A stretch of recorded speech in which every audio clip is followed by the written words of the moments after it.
Merci de rester fidèle au programme d'ITV. C'est parti pour cette édition du soir des titres.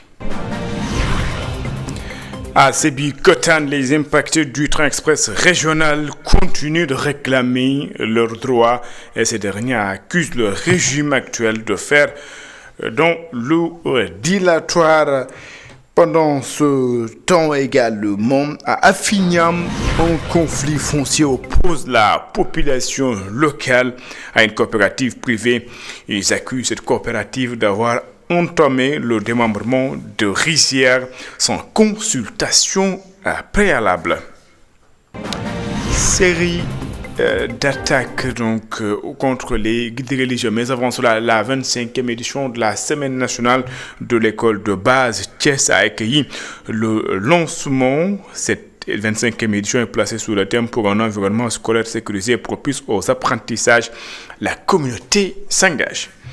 Série d'attaques contre les guides religieux, des comportements inacceptables qui traduisent un manque d'éducation de la part de ceux qui s'en prennent à ces régulateurs sociaux. C'est le sentiment de mieux partager chez les citoyens. Voilà pour les titres. Le développement, c'est dans une poignée de secondes.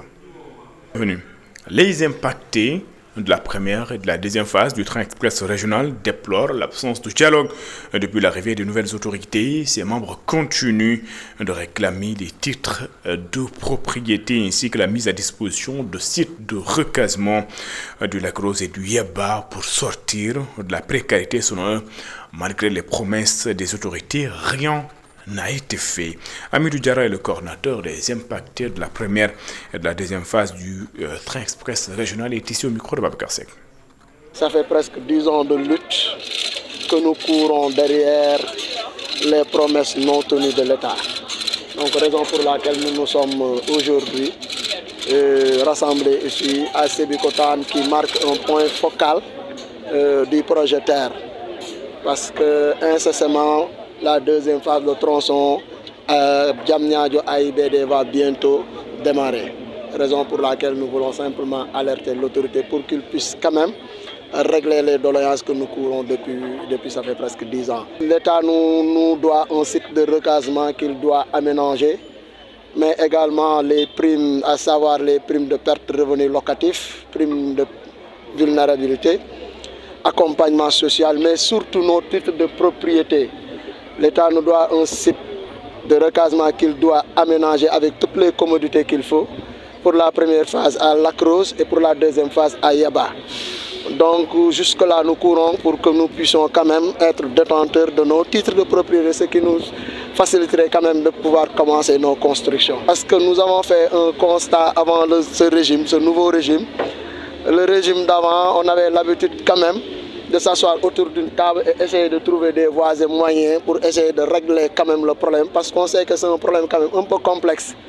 Mais l'état actuel des choses, avec ce nouveau régime, ça fait presque 2 ans, on a eu pas mal de rencontres avec le nouveau DG, Bachili, mais ce ne sont que des paroles en l'air, parce que quand même ils donnent des engagements qu'ils ne tiennent pas à respecter. Pendant ce temps, le collectif Mbour 4 attend avec impatience la régularisation des titres de propriété. Rien ne bouge selon ce collectif, même après la visite du ministre de l'Urbanisme sur le site. Pourtant, Moussa Bala Fofana avait annoncé l'accélération du dossier. Le collectif estime que le collectif espère plutôt qu'avant la célébration de la fête de l'indépendance, les choses vont s'arranger. Je vous propose de suivre les explications d'Aloum Badi, porte-parole du collectif Mbour 4. Il est ici au micro d'Isidore Alexandre Sen. Nous avons formulé également des prières pour qu'il y ait quand même une paix éternelle dans ce lieu mythique qui aujourd'hui, n'est-ce pas, taraude l'esprit de certains. Voilà pourquoi nous avons également mobilisé l'ensemble des populations pour ça. Le ministre de la République de l'Urbanisme, Bala Moussa Fofana, était là ces derniers jours. C'est juste pour communiquer avec, n'est-ce pas, les populations de Mbour 4, apaiser les populations.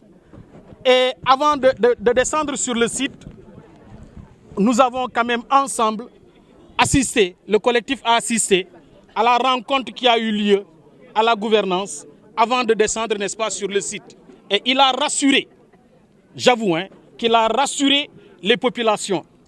Nous avons pris au mot ces recommandations, les instructions qu'il avait données aux autorités compétentes pour qu'ils puissent gérer cette question définitivement. Nous ne faisons rien à Mbourkat sans ces autorités. Nous sommes extrêmement réconfortés par ce qu'il dit. Personne ne peut rien faire ici à notre insu. Nous sommes soudés et nous resterons soudés pour l'intérêt des populations. Nous serons réjouis de l'accueillir à Mbourkat. Mbourkat a tout le temps accueilli, n'est-ce pas, en pompe les autorités de ce pays. Nous souhaiterons, n'est-ce pas, l'accueillir en pompe, si toutefois que, n'est-ce pas, ce problème-là, et nous demandons, n'est-ce pas, aux autorités de respecter les instructions du ministre de l'Urbanisme. Et puis, je le disais en titre, à Afignam, un conflit foncier oppose la population à une coopérative privée. Les populations accusent cette coopérative de démembrement de rizières sans consultation. Elle dénonce également une absence totale de dialogue avec les responsables du village. L'Association pour le développement d'Afignam estime que ces terres appartiennent aux familles du village et doivent servir dans le cadre de la lutte contre l'insécurité alimentaire. Je vous propose de suivre les explications de Joël Sagna, président de l'Association pour le développement de Afignam. Il est au micro d'Hassan Baye de Daouda Sambo. Cette vaste vallée que vous voyez, ce sont nos rizières. Et nos rizières, nous les avons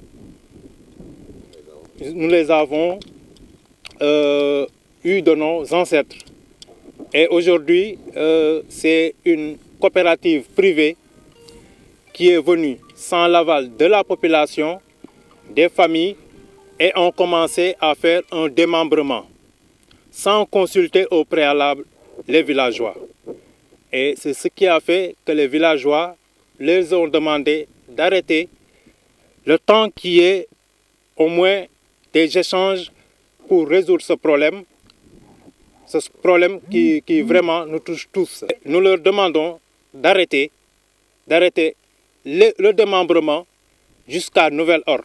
Je dis bien qu'ils sont venus sans concertation, sans documentation, ni des titres venant de la commune. S'ils exploitent, ce sera pour leur bien. C'est pour un bien de leur coopérative et non des individus, et non de toute la population. C'est notre seule inquiétude. C'est notre seule inquiétude. Et nous savons que cette coopérative, non seulement elle n'est pas inclusive, mais elle est exclusive. Voilà, parce qu'il y a des gens, ils disent déjà que si tu ne fais pas partie d'une personne, tu ne fais pas partie du village, ou bien si tu es ressortissant, voilà, tu es exclu de la coopérative. Et si tu n'habites pas à Afignam, tu ne fais pas partie de la coopérative. Et cela ne fait pas partie, voilà, des lois de OADA concernant les coopératives. Thiès a accueilli cette année la cérémonie de lancement de la Semaine nationale de l'école de base. La 25e édition est placée sur le thème pour un environnement scolaire sécurisé et propice aux apprentissages. La communauté s'engage. La cérémonie a été présidée par le ministre de l'Éducation nationale, Moustapha Mambaguira. C'était en présence d'Isidore Alexandre Sen et de Samba Fall. C'est dans un stadium archi-comble que des centaines d'élèves ont assisté au lancement officiel de la Semaine nationale de l'école de base, drapeau à la main, signe d'une école foncièrement ancrée dans les valeurs républicaines. Ce drapeau, protégez-le. Ce drapeau, aimez-le. Considérez-le au-dessus de tous les drapeaux du monde. La force d'une nation, ce n'est pas la puissance matérielle, mais c'est la puissance spirituelle, morale, civique, patriotique. Le représentant de l'UNICEF, lui, croit qu'il faut davantage investir dans l'éducation. L'école ne peut réussir seule. Les collectivités territoriales, les communautés, les parents et les acteurs locaux ont un rôle essentiel à jouer dans la protection de l'enfant et la promotion des valeurs citoyennes. En nous associant à la Semaine nationale de l'école de base de cette année, nous réaffirmons une conviction forte, à savoir, investir dans l'éducation, c'est investir dans l'avenir du Sénégal. Il y avait aussi de l'ambiance. La mascotte des JOJ a chauffé le stadium Lat Dior avant la prise de parole du ministre de l'Éducation nationale.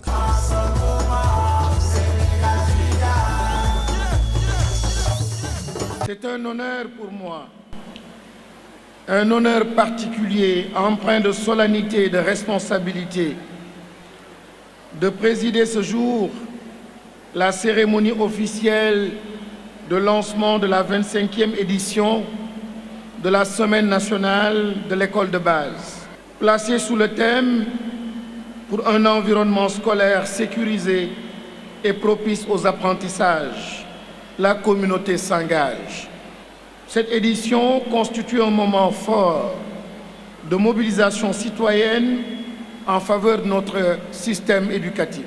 La nouvelle initiative pour la transformation humaniste de l'éducation, une approche scolaire visant à former à l'horizon 2035 un citoyen adossé aux valeurs africaines et spirituelles, a occupé une place centrale dans la communication du ministre de l'Éducation nationale, Moustapha Guirassy, devant les élèves. Soyons fiers de nous-mêmes, soyons fiers de l'Afrique, soyons fiers des anciens.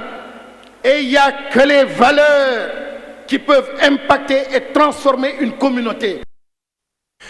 L'ancien président du groupe parlementaire libéral et démocratique se soumet aux questions des enquêteurs. Doudou Wade est interrogé à la suite d'une déclaration faite dans une télévision de la place Doudou Wade, donc qui est actuellement au niveau de la sûreté urbaine. Et puis au regard de ce qui se passe avec les acteurs politiques, mais aussi avec les acteurs des médias, le secrétaire général du PIT dit constater une volonté manifeste d'empêcher le débat public, de faire en sorte que les journalistes qui sont des relayeurs ne puissent relayer la parole publique. Et tout cela n'est rien d'autre qu'une volonté absolue de museler l'expression publique et plurielle, déclare Samba Si, secrétaire général du PIT. Je vous propose de le suivre. Il est joué par Antoine Diouf. Ce n'est pas une impression, c'est un fait. D'abord, constatons ce qui est en train d'être fait au niveau des acteurs, même de la presse. En fait, l'une des voies les plus directes d'étouffer la parole publique, finalement, d'empêcher le débat public, c'est de faire de sorte que les relais ne puissent plus relayer cette parole publique. Je pense que, en fait, ce qui est fait à l'encontre de la presse nationale n'a pas eu son précédent depuis finalement l'avènement de cette presse-là. On fait tout pour que nulle part, évidemment, il n'y ait des voix qui, en fait, puissent simplement se prononcer sur l'actualité nationale et, par moments, évidemment, dire des points de vue qui seraient divergents par rapport aux points de ceux qui sont, disons, au régime. Donc, il y a là une volonté absolument apparente de museler l'expression publique, l'expression plurielle, et ça ne sonne pas bon. Et puis ce communiqué conjoint du Front pour la défense de la démocratie et de la République, et la nouvelle responsabilité retenue que le nouveau coordinateur Oumar Sarr a rencontré une délégation de la nouvelle responsabilité dirigée par son président, le Premier ministre Amadou Ba. Au siège de cette dernière, les deux partis ont engagé un échange fructueux sur la situation nationale ainsi que sur les perspectives organisationnelles de l'opposition. Constatant d'ores et déjà de nombreuses convergences, les deux partis ont décidé d'approfondir les axes de collaboration et de se rencontrer à nouveau dans les tout prochains jours afin de renforcer la dynamique unitaire de l'opposition. Au communiqué conjoint signé Front pour la défense de la démocratie et de la République et la nouvelle responsabilité. Après les États généraux de l'industrie et du commerce, le comité de pilotage du processus d'élaboration du projet de loi de promotion de l'industrialisation s'est réuni à Diamniadio. Cette future loi vise a doté le Sénégal d'une trentaine de zones agro-industrielles ainsi qu'un environnement favorable à une industrie massive. Serigne Gueye Diop, ministre de l'Industrie et du Commerce, est ici au micro de Babacar Seck. Le plus important pour cette loi, c'est d'abord la densité des tissus industriels. Nous allons, avec les agropoles, créer déjà 30 zones agro-industrielles sur l'ensemble du territoire. Notre budget est passé donc de 50 milliards à 350 milliards et ce travail-là continue. Les appels d'offres ont déjà été lancés. Chaque département du Sénégal aura sa propre zone industrielle. En plus de cela, nous avons aussi l'APROSI qui va avoir 10 zones industrielles dans le domaine du phosphate, dans le domaine agroalimentaire, à Touba, à Matam, sur l'ensemble du continent. Du Sénégal. Cela veut dire que donc à terme, nous aurons au moins 45 sites industriels. Aujourd'hui, vous savez tous qu'on a à peine 3 zones économiques spéciales, ici à Dias, à Diamniadio et à Sandiara. L'autre aspect qui est très important dans le cas de cette loi, c'est le patriotisme économique. Vous savez, le Sénégal a une économie extravertie, on l'a dit, 46 à 50% de notre économie, on le sait tous, c'est entre les mains vraiment des étrangers. Alors on n'a rien contre les étrangers, on veut juste qu'il y ait un patriotisme économique, c'est-à-dire que les gens qui viennent investir au Sénégal puissent s'associer avec des Sénégalais, avec l'État, pour que justement l'État puisse aussi, et le pays puisse aussi en bénéficier. Le dernier aspect qui est très important que j'ai demandé au niveau de la loi, c'est ce qui touche au budget. Vous ne pouvez pas développer l'industrie sans la soutenir. J'étais en Turquie il y a juste 3 mois. Le ministère de l'Industrie de Turquie a 20 milliards de dollars pour soutenir les industries. Pas seulement les PME, mais toutes les industries. Donc là aussi, il va falloir, dans les budgets qui vont venir, tenir compte justement de tout ce qui touche au ministère sur le plan financier. Et puis, à Kaolack, l'Union Tawfekh, acteur majeur du secteur coopératif, a procédé au renouvellement de ses instances lors de son assemblée générale, placée sous le signe de la croissance, mais également de la performance. Sekou Diallo et Astomay. C'est un vent d'optimisme qui souffle sur l'Union Tawfekh. Forte de son ancrage dans 4 régions et 11 départements, l'organisation qui fédère déjà 300 organisations de producteurs et 32 coopératives confirme son statut de poids lourd agricole. Cette année, on a contractualisé 10 000 tonnes de mil avec l'agro-industrie sur une convention de partenariat tripartite. Le mil a dépassé aujourd'hui les statuts de culture vivrière. Professionnel, cette année, elle a enregistré des rendements records pour le mil. Une prouesse qui ne passe pas inaperçue auprès des partenaires stratégiques. Le Fonds national de développement agro-silvopastoral FNDASP a d'ores déjà annoncé vouloir passer à la vitesse supérieure. Son objectif, renforcer la disponibilité des semences de qualité pour transformer cet essai de booster durablement la production nationale. Cet accompagnement ne date pas de maintenant parce que si vous allez dans la zone du bassin arachidier et dans les autres zones, nous sommes en train d'accompagner dans le financement des services agricoles. Les services agricoles, c'est tout ce qui est recherche, formation, conseil, mais également appui à l'organisation des acteurs. Et quand on parle d'organisation des acteurs, c'est aussi bien les acteurs de la production, les producteurs, mais les transformateurs et les commerçants. Ça permet de consolider les relations donc de partenariat, les relations contractuelles, pour faire de telle sorte qu'on puisse vraiment avoir une meilleure productivité, une meilleure transformation et une disponibilité en qualité et en quantité donc des produits transformés, les produits locaux. L'Union Tawfekh ne compte pas s'arrêter en si bon chemin. Lors de l'Assemblée générale tenue à Kaolack, l'organisation a acté l'élargissement de sa zone d'intervention pour accueillir de nouvelles coopératives impatientes de rejoindre l'aventure. Série d'attaques contre des guides religieux. Certains citoyens jugent inacceptables ces comportements qui traduisent un manque d'éducation de la part de ceux qui s'en prennent à ces régulateurs sociaux. C'est leur sentiment selon eux. Les citoyens doivent revoir leur comportement. Je vous propose de suivre ce reportage signé Ndeya Fall et Cheikh Ahmed Tidiane Diouf. Au Sénégal, des voix s'élèvent après une série d'attaques visant des guides religieux. Après le calife de Medina Baye, c'est désormais un membre de la famille Sy qui est ciblé. Une situation qui suscite incompréhension et inquiétude chez de nombreux fidèles. Dans un pays où les guides religieux jouent un rôle central dans la stabilité sociale, ce professeur d'SVT au lycée Mohamed Fadilou Mbacké appelle à la retenue, au respect et au dialogue afin de préserver ce qui fait la force du Sénégal. Moi, franchement, je ne l'apprécie pas. D'abord, c'est pas quelque chose qu'on peut apprécier, c'est pas appréciable d'abord. Voilà. Étant quelqu'un qui est passé par les familles religieuses, comme tous les autres Sénégalais aussi, donc je peux dire que ce serait une offense même, voilà, parce que les chefs religieux ils jouent un rôle énorme donc dans la stabilité de ce pays. Bon, le gouvernement, ce qu'il devrait faire, vraiment, donc d'appeler à l'apaisement. Ce conducteur de Jakarta déplore ces pratiques. Selon lui, les guides religieux jouent un rôle essentiel dans la stabilité et la cohésion du pays. Je le déplore sincèrement. Les guides religieux méritent respect et considération, car ils jouent un rôle fondamental dans la stabilité du pays. Ceux qui s'en prennent à eux n'ont tout simplement pas compris leur importance. Même son de cloche chez ce conducteur de tchak-tchak qui estime que ces actes traduisent un profond manque d'éducation chez certains jeunes. Comme on le dit souvent, on ne peut que déplorer ce qui se passe. Il y a des choses qui ne sont vraiment pas acceptables. Ce que tu n'oserais pas dire à tes propres parents, tu ne dois pas le dire du père de quelqu'un d'autre. J'en appelle aux jeunes. Ces comportements traduisent un manque d'éducation et il est urgent de les corriger.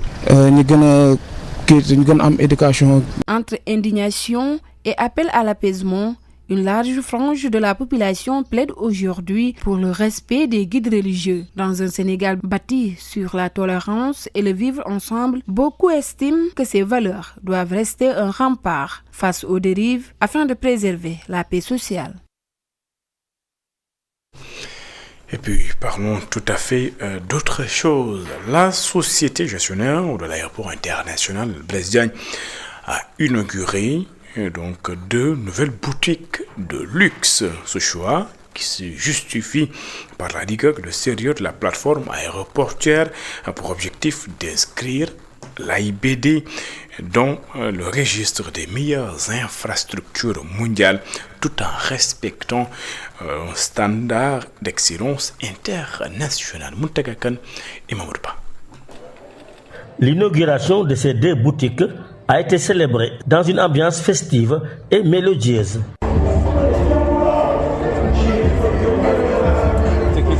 Ce partenariat marque l'aboutissement d'un travail de longue haleine entre les 2 partenaires. Lagardère, depuis l'ouverture de l'aéroport international Blaise Diagne, c'était l'un de 2 partenaires qui est très solide dans notre activité et qui est toujours en partage avec nous pour amener des innovations et pour amener des nouveaux produits. L'installation de ces boutiques haut de gamme va contribuer significativement à rehausser l'image de marque de l'aéroport. Et voir Lagardère, un partenaire internationalement connu, élargir son espace ici au niveau de l'AIBD est très réconfortant. C'est un outil d'attractivité, ça va embellir encore l'aéroport, diversifier les offres de services que nous avons à l'intérieur. En termes de services et d'expérience client, Vincent Romain est un des responsables de Lagardère. On est extrêmement exigeant pour que l'expérience ici sur le continent et notamment à Dakar soit la meilleure et qu'elle soit tout à fait au niveau des grands aéroports internationaux. Cette nouvelle activité commerciale a le mérite de générer des revenus partagés entre tous les acteurs gravitant autour de la plateforme aéroportuaire.